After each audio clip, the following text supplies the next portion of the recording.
안녕하세요, 축수입니다. 지난 10라운드 종료 후 프리미어리그 공식 계정에서 흥미로운 사진 하나를 업로드했습니다.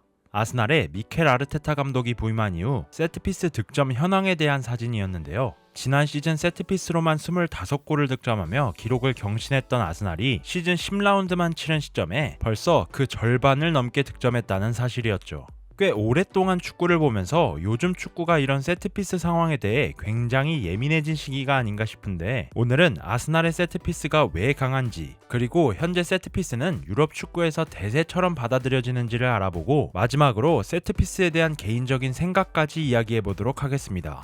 아스날 세트피스의 핵심적인 선수를 꼽으라고 하면 대표적으로 3명의 선수가 떠오르죠. 코너킥을 담당하는 라이스와 사카, 그리고 박스 안에서 헤더를 책임지는 마갈량이스입니다. 아스날의 코너킥 패턴은 정말 다양하지만 대부분의 패턴은 마갈량이스의 움직임에 따라 달라진다고 볼 수 있습니다. 지난 벌리전에서 나왔던 패턴 역시 마갈량이스의 돌아 들어가는 움직임이 주요했고 요케레스의 득점을 도왔었죠.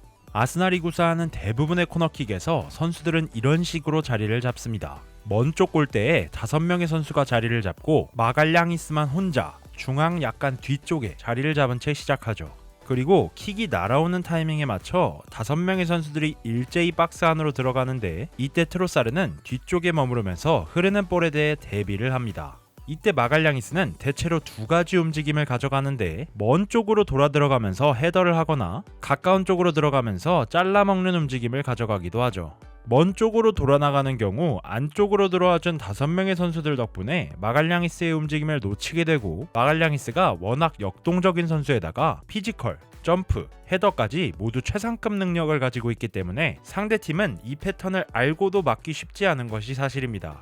또한 안쪽으로 들어온 4명의 선수들 중 한 선수는 상대팀 골키퍼가 공중볼을 처리하기 힘들게 만들어 마갈량이스가 더 편하게 헤더할 수 있도록 돕죠. 그 역할은 주로 살리바나 팀버가 하는 편입니다. 실제로 아스날은 마갈량이스를 먼 쪽으로 돌아 들어가게 하는 패턴을 더 많은 비중으로 사용하고 있고, 더 많은 득점이 나온 패턴이기도 합니다. 반대로 마갈량이스가 가까운 쪽 포스트로 잘라 들어가는 경우 역시 안쪽으로 들어온 선수들에 의해 중앙 지역으로 상대 수비가 몰리게 되고, 수비수 뒤에서 튀어나와 잘라먹는 마갈량이스를 놓칠 수밖에 없게 되는 것이죠.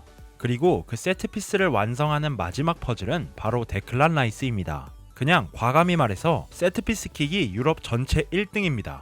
그만큼 말도 안 되는 킥 퀄리티를 보여주고 있죠. 아스날의 세트피스를 다른 팀이 따라하기 가장 어려운 이유가 바로 라이스 같은 킥 퀄리티를 보유하기 매우 힘들기 때문이라고 생각이 들 정도로 라이스의 킥은 특별합니다. 실제 지표에서도 라이스의 특별함은 드러나는데, 라이스가 코너킥 키커를 맡은 이후 유럽 5대 리그에서 코너킥으로 도움을 올린 횟수는 라이스가 10회로 1위를 달리고 있습니다. 킥으로 잉글랜드를 평정했던 베컴이 통산 코너킥 도움이 13개인 점을 감안한다면 라이스가 베컴의 기록을 넘는 것은 시간 문제일 것으로 보입니다.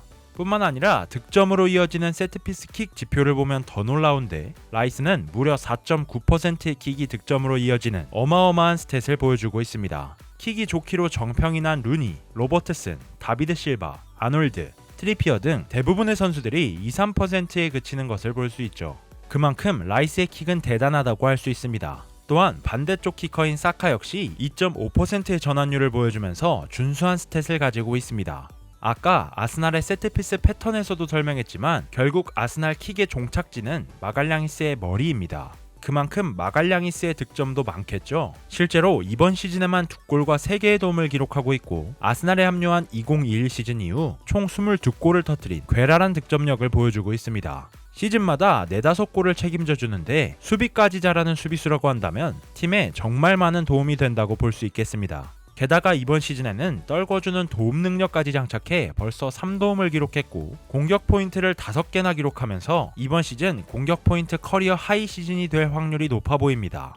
이쯤 되면 아스날만 이렇게 세트피스를 활용하는지가 궁금해집니다. 사실 실상은 그렇지가 않아요. 프리미어리그가 가장 높은 증가폭을 보이고 있지만 유럽 5대 리그 모두 지난 시즌과 비교해 세트피스 득점 비율이 모두 상승한 것을 볼 수 있습니다.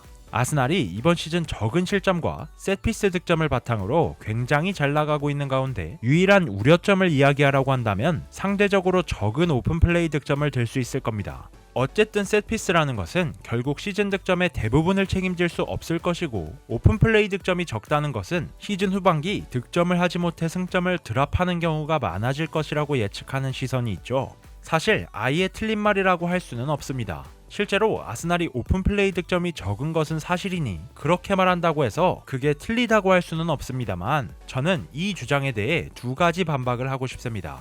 먼저 아스날의 부상 상황입니다. 현재 다른 팀들 역시 부상자가 많아 스쿼드 운영에 굉장히 어려움을 겪고 있습니다. 그리고 그건 아스날도 마찬가지입니다. 현재 아스날은 웨데고르, 하베르츠, 제주스, 마두에케, 마르티넬리 등 오픈플레이 득점을 책임지는 대부분의 선수들이 부상으로 빠진 상황입니다. 특히 시즌 초반 좋은 모습을 보였던 마두에케와 아스날의 창의성을 책임져야 하는 웨데고르의 부상은 매우 뼈아픈 상황이죠. 게다가 요케레스의 부담을 덜어줄 하베르츠 역시 부상으로 빠진 상황입니다. 이런 상황에 오픈플레이 득점이 현저히 줄어든 상태로 승점을 이런 식으로 방어하면서 선두로 계속 치고 나가고 있다는 것은 11월 A매치 이후 부상자가 복귀했을 때 팀의 기세가 꺾이지 않고 계속해서 좋은 분위기를 이어나갈 수 있을 것이라는 예상을 가능하게 합니다. 두 번째는 바로 세트피스가 발생하는 상황에 대해 봐야 한다는 것인데, 세트피스라는 거, 즉 코너킥이 많이 발생한다는 것은 그만큼 공격 시퀀스를 오래 유지한다는 것이고, 그 말은 아스날이 높은 라인을 유지하면서 상대를 가둬놓고 패는 양상의 그림이 자주 나온다는 것이죠. 그 와중에 셋피스를 많이 얻게 되니 아르테타는 그 부분을 강화해 오픈플레이 득점이 적게 나오더라도 경기에서 승리할 수 있는 하나의 방법을 만든 겁니다. 실제로 첼시의 엔초 마레스카 감독은 코너킥으로만 득점한다고 생각하지 말고 그 코너킥이 어떤 상황에서 나오는 것인지 생각하라는 이야기를 한 적이 있습니다. 셋피스와 공격, 수비 이렇게 따로 나누는 것이 아니라 셋피스도 축구의 일부로 봐야 한다고 이야기했죠. 제 생각도 같습니다. 세트피스가 늘어나는 추세라면 오픈플레이에서 파생되는 세트피스를 잘 갈고 닦아서 템백을 만났을 때 파괴할 수 있는 수단으로 사용하는 것이 올바르다는 것이죠.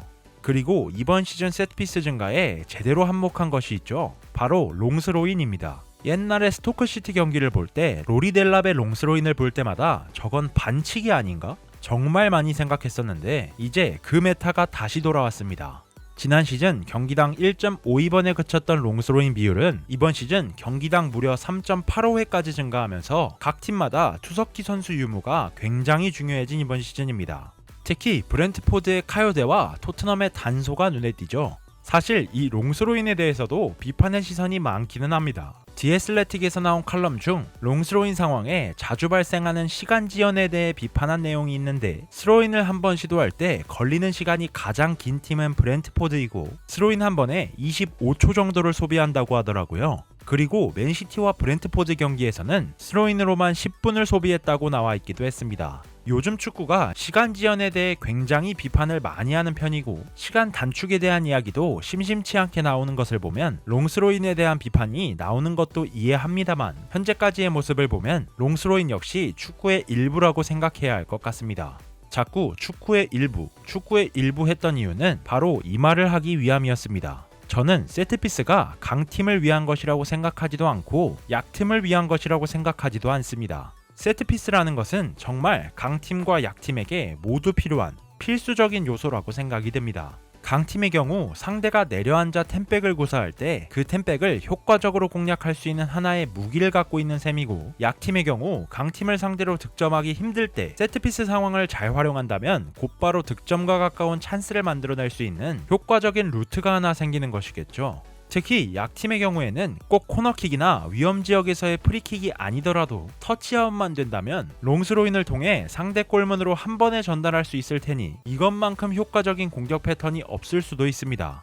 점점 세트피스 득점이 많아질수록 축구가 재미없어진다는 시선도 많이 존재하지만 저는 그렇게 생각하지 않습니다. 세트피스 공격 전술을 어떻게 잘 막아낼지에 대한 수비 전술을 보는 재미도 있을 것이고, 세트피스의 강점이 있는 브렌트포드와 같은 팀이 강팀을 잡아내는 자이언트 킬링 게임도 더 많이 나올 수도 있습니다. 원래 축구가 재미있는 것이 그런 거잖아요. 한 가지 확실한 것은 이제 세트피스에 대한 준비를 하지 않는 팀은 트렌드에 뒤처져 프리미어리그에서 좋은 성적을 기대하긴 어려울 겁니다.